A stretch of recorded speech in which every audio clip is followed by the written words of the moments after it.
What if I told you for under 150,000 naira or $100, you could get a phone with a 6.7-inch 90Hz display, a massive 5,200 milliamp power battery, water and dust resistance, and even reverse charging?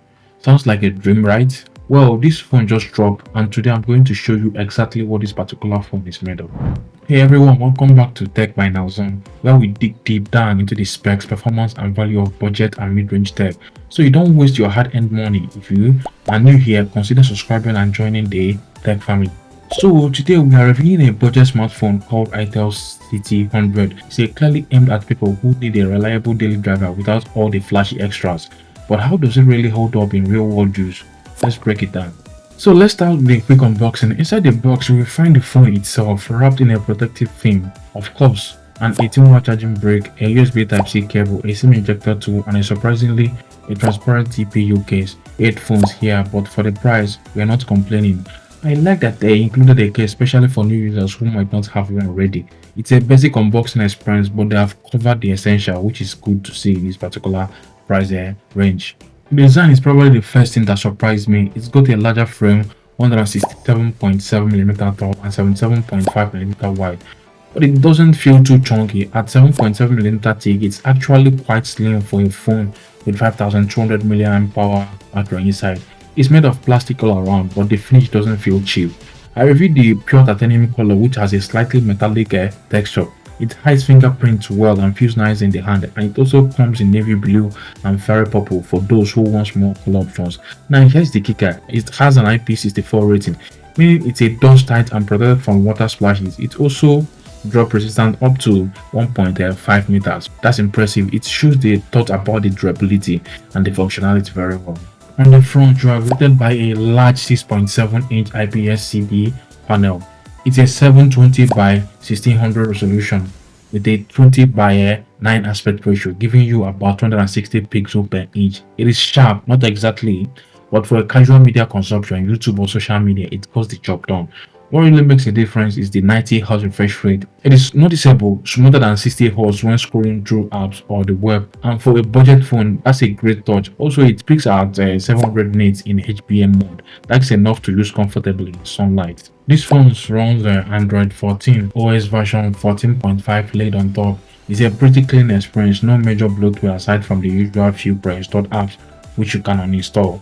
The UI feels responsive thanks to the lightweight skin, and animations are smooth thanks again to the 90Hz display, and I don't experience any serious lags or crashes during my time with it. Multitasking works well, especially if you go for the 6GB variant. It's definitely not a power user's phone, but for calls, text, social media, and light app use, the experience is solid. You've got 3 storage options here: 128GB with 4GB RAM, 128GB with 6GB RAM, and a 256GB variant with 4GB RAM option.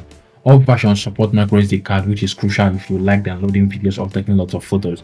It uses a UFS 2.2 storage, which is much faster than the old eMMC standard used in other cheaper phones. This means app install and file transfer are snappier compared to the older versions. Under the hood, the phone packs the Unisoc T5720 chipset, an octa-core CPU with 2 powerful Cortex A75 cores and 6 power-efficient A55 cores.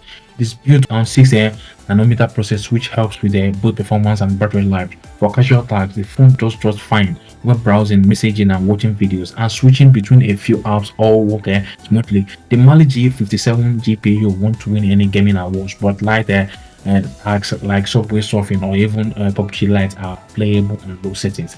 Just keep your expectations low in this particular phone.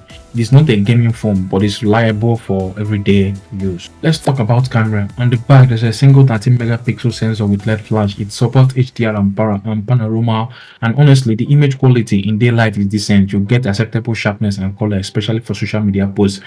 Low light performance not so great. There's no light mode, and images tend to come out soft and noisy.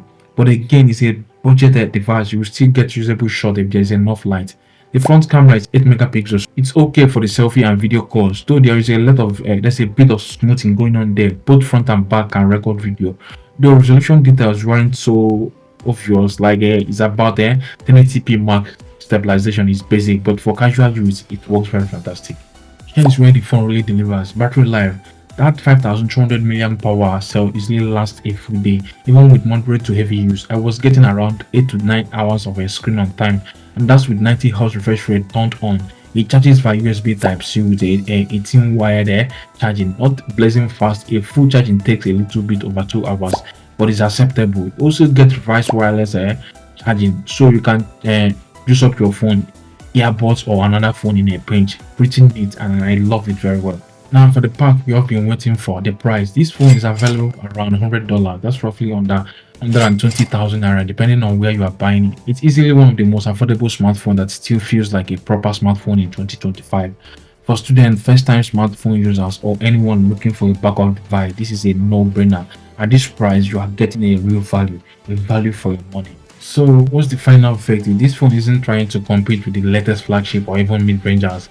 But for his price, it means basic, a large main display, strong battery life, with decent cameras, and a solid build quality. The addition of IP64 water and dust resistance, reverse charging, and expandable storage just adds more value. It's not flashy, but it's functional, and that's exactly what budget users need. If your priority is price and practicality, this phone is worth a serious look at. That's it for today's review. I hope this helped you decide if this budget phone is right for you. If it did, please drop a like, share it with a friend looking for an affordable device, and don't forget to subscribe to TechByNazom for more rewarded tech reviews every week.